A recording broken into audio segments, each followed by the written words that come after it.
আসসালামু আলাইকুম। আজকের টপিক হলো আপনার পল্লী বিদ্যুৎ এবং এর বিদ্যুতের যে সমস্যা। রাত হলে ভোগান্তি, দিন হলে অশান্তি। পল্লী বিদ্যুতের আরেক নাম ভোগান্তি। রাতের 10টা বাজে কারেন্ট চলে গেছে, 12টা বাজে আসছে, 15 মিনিট থাকছে, আবার কারেন্ট চলে যাচ্ছে, আবার 2 ঘন্টা পরে আসছে। রাতের 3টা-4টার আগে কারেন্ট আসে না। যে জায়গায় সারা বাংলাদেশে ঢোল পিটাইয়া বলা হলো যে সারা বাংলাদেশে বিদ্যুতের অভাব নেই, বিদ্যুৎ নাকি মাথায় করে ঝুড়ি দিয়ে দিয়ে বিক্রি করবে। তো বলল আমাদের মাননীয় একজন এমপি, তো ঝুড়ি দিয়ে মাথায় করে ঝুড়ি করে নিয়ে নিয়ে নাকি বিদ্যুৎ বিক্রি করবে। তো এখন বিদ্যুতের অবস্থা এই কেন?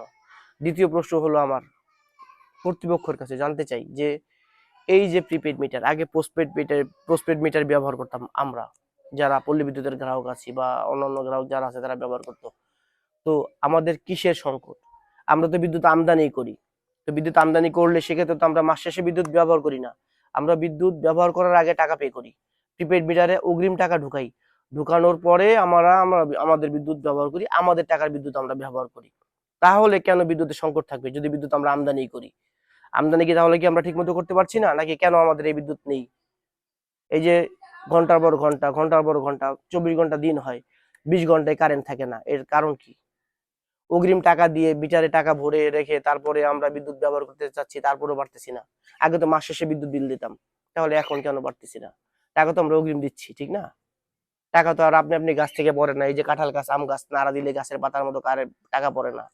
আর বাংলাদেশ তো এমন একটা ধনী দেশ হয়ে যায় নাই যে আমরা অনেক ধনী বা আমাদের অনেক কিছু আছে, আমাদের অনেক টাকা ইনকাম হয়। হ্যাঁ, এই তো মাথায় পিছু হাজার হাজার লাখ লাখ ডলার ইনকাম তো দেখায় সরকার, দেখি আমরা। তো আমরা তো দেখি দেখি তো মাথা পিছু হাজার হাজার ডলার ইনকাম হয় পার পার্সন। কিন্তু কই আমাদের ইনকাম তো নাই, কিন্তু যে ইনকাম আছে তা দিয়ে চলতেছি। তারপরে আমরা যে আমাদের নিয়ম করে দিল যে আগে টাকা ঢুকান, পরে বিদ্যুৎ ইউজ করেন। মানলাম, করলাম, প্রিপেড মিটার ইউজ করি, টাকা আগে ভরি। কিন্তু আমাদের কথা হলো আমাদের টাকা আগে নিয়ে আমাদের বিদ্যুতের সার্ভিসটা এত খারাপ কেন? 24 ঘন্টার মধ্যে 20 ঘন্টা কারেন্ট থাকে না কেন? এর জবাব কার কাছে চাবো? আসলে জবাবদিহিতা করার মতো কোনো মানুষ নাই বাংলাদেশে। কারো কাছে জবাব চাওয়ার মতো কেউ নাই যে তার কাছে গিয়ে জবাব চাবো। আমরা যে ছোটবেলায় আমরা দেখতাম যে এমন সময় গেছে, এমন একটা জায়গায়, নাম বলবো না, এমন একটা জায়গায় দেখছি যে 8 ঘন্টা কারেন্ট ছিল না। সারাদিনে একটানা 8 ঘন্টা কারেন্ট ছিল না। সেই এমপি কে দৌড়ানি দেওয়া হয়েছে কেন? এমপি আসছিল বোঝানোর জন্য যে দেখেন জাতীয় গ্রিডে সমস্যা বা আমাদের এই স্থানীয়ভাবে সমস্যা, এই কারণে তা সে গেছিল বুঝাইতে যে ভাই বুঝেন একটু, সবাই আপনারা আসছেন বুঝেন যে কারেন্ট নাই, আমার কিছু করার নাই, কারণ আমি বিদ্যুৎ মন্ত্রীও না, বিদ্যুৎ প্রতিমন্ত্রীও না। আর বিদ্যুতের ব্যাপারটা তো আমার কিছু করার নেই, আমি আপনাদের স্থানীয় সংসদ, তো আমি আপনাদের জন্য আপনাদের কাছে আপনাদের কাতারে এসেছি। এটা বলার পরেও তাকে হেনস্থা করা হয় একজন এমপি কে। কারণ এমপি কিন্তু ইচ্ছা করলে যদি সেই জায়গায় না যেত তাহলে কিন্তু এমপির আজকে সেই দিন হেনস্থা হয় না। কিন্তু তখনকার সময়ে এমপির দায়বদ্ধতা ছিল, মানুষের কাছে দায়বদ্ধতা ছিল যে আমার মানুষের কাছে যেতে হবে। এখন কোনো এমপির, কারো, চেয়ারম্যান বলেন, মেম্বার বলেন, কারো কোনো কাছে, কোনো মানুষের কাছে, কোনো জনগণের কাছে কোনো দায়বদ্ধতা নেই, কারো কাছে যেতে হয় না। এই যে ঘন্টার পর ঘন্টা কারেন্ট নাই, এই বিষয়ে কারো কাছে কোনো জবাবদিহিতা নাই সরকারের, জবাবদিহিতা নাই কোনো জনগণের, জনপ্রশাসনের মন্ত্রণালয়ের, জন কোনো জনপ্রতিনিধির কোনো জবাবদিহিতা নেই। কেন বিদ্যুৎ থাকে না ঘন্টার পর ঘন্টা? আমাদের নারায়ণগঞ্জ জেলা রূপগঞ্জ থানার আওতাধীন আমরা বসবাস করি। আমাদের এই জায়গায় 24 ঘন্টার মধ্যে 20 ঘন্টায় কারেন্ট থাকে না, রাত্রে ঘুমাতে পারি না। তো মানুষ যখন জবাবদিহিতা থাকে না, তখন যে দেশ একটা কোন পর্যায়ে পৌঁছা যায় সেটা আমরাই বাস্তব প্রমাণ। এই যে দেশ এবং সরকার, সরকার নিয়ে কোনো মাথা ব্যথা নেই, আপনারা দেশটা পরিচালনা করেন ঠিক মতো করেন। এই যে আজকে 24 ঘন্টার মধ্যে 20 ঘন্টা কারেন্ট থাকে না, এই নিয়ে আমরা কার কার কাছে যাবো, কার কাছে প্রশ্ন করবো? বিদ্যুতে কারেন্ট নাই, কারেন্ট নাই এক কথা বলে যে বিদ্যুৎ আমাদের পর্যাপ্ত পরিমাণ বিদ্যুৎ নাই, নাই কেন? কেন নাই ভাই? টাকা তো অগ্রিম দিয়ে নিছি, টাকা তো আমার মিটার অগ্রিম ভরা, টাকা তো আপনারা পেয়ে গেছেন, তাহলে আমার টাকা দিয়ে কারেন্ট কিনছেন না কেন? কারেন্টের সমস্যা থাকবে কেন? কারেন্টের সমস্যা থাকার তো কোনো কারণ নাই। কারণ কারেন্টের টাকা আমরা আগে মাস শেষ হলে ইউজ করার পরে আমরা টাকা দিতাম, আর এখন আমরা আগে থেকে টাকা দিই, আগে থেকে আমরা টাকা দিই, টাকা দেওয়ার পরে আমাদের আমাদের আমরা আমরা আমাদের বিদ্যুৎ ইউজ করি। তো আমাদের কারেন্ট থাকবে না কেন? কারণ জবাবদিহিতা নেই। এই যে মিটারে কত ইউনিট ব্যবহার করছি, কত টাকা ইউনিট ব্যবহার করছি, কোনো কাগজ নেই, কোনো বিলের কোনো কপি নেই, কোনো কিছু নাই, কি নাই। আমাদের মিটার চেপে দেখতে হবে, কয়জন বুঝে মিটার চেপে দেখতে যে কত ইউনিট ব্যবহার করছি, কত টাকা ইউনিট, এটা কয়জন বুঝে? বুঝে না, মানুষকে ঠকানো হচ্ছে। মানুষ ঠকছে, প্রতিনিয়ত প্রতারিত হচ্ছে। মানুষের জবাবদিহিতা নাই, জবাবদিহিতা চাই।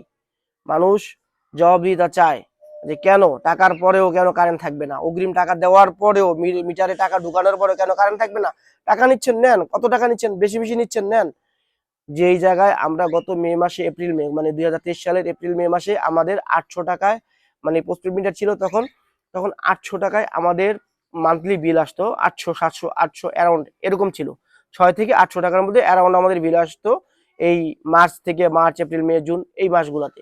তো এই বছরের ঠিক এই মে মাসে, মার্চ এপ্রিল মে মাসে প্রতি মাসে কমপক্ষে 2000 টাকা করে আমার মানে ভর্তি হচ্ছে প্রিপেড মিটারে।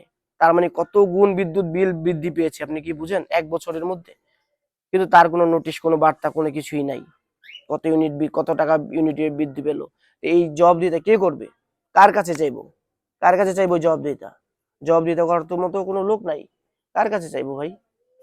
আমাদের দেশের যে পরিস্থিতি, কোনো কথা বললে মামলা হামলা শিকার হতে হবে, সত্য কথা বললেও মামলা হামলা শিকার হতে হবে। কে বলবে সত্য কথা? এই যে বিদ্যুৎ নাই, এগুলা কে দেখবে? কে দেখবে? ইনশাল্লাহ আশা করি, প্রশাসনের দৃষ্টি কামনা করি যে আপনারা দেখেন, এবং যারা এই বিদ্যুৎ সংশ্লিষ্টর সাথে জড়িত আছেন, পল্লী বিদ্যুৎ কর্তৃপক্ষ, জ্বালানি জ্বালানি মন্ত্রী যারা আছেন, বিদ্যুৎ প্রতিমন্ত্রী যারা আছেন, বা যারাই আছেন এর সাথে সংশ্লিষ্ট, তারা সকলেই এই বিষয়টা নিয়ে নজরে আনবেন। ইনশাল্লাহ আশা করি যদি আপনার ভিডিও আপনার কাছে পর্যন্ত পৌঁছায়।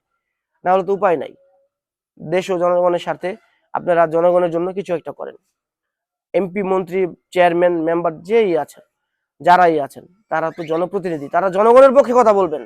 আরে ভাই, তারা জনপ্রতিনিধি, তারা জনগণের পক্ষে কথা বলবেন। এমপি হন, মন্ত্রী হন, আপনি কারা? আপনি জনগণের প্রতিনিধি, আপনি জনগণের পক্ষে কথা বলবেন। আপনি জনগণের কথা বলবেন সংসদে, আপনি জনগণের কথা সংসদে বলবেন। সংসদের এখন অনেক কিছু হয়, ওইগুলো আমাদের দেখার বিষয় নয়। জনগণের পক্ষে কথা বলবেন জনপ্রতিনিধিরা, সে এমপি হোক, মন্ত্রী হোক, চেয়ারম্যান হোক, মেম্বার হোক, তারা জনগণের পক্ষে কথা বলবেন, আপামর জনগোষ্ঠীর পক্ষে কথা বলবেন। আপনারা এখন কার পক্ষে কথা বলেন? এই যে বিদ্যুৎ নাই, তার কোনো মাথা ব্যথা নাই। কোনো যা খবরের চ্যানেলে, কোনো জায়গায় কোনো নিউজে দেখতে পাচ্ছি না যে এই যে বিদ্যুৎ নাই, বিদ্যুতের সংকট, কিছুই নাই, যে দেশ স্বাভাবিকভাবে চলছে।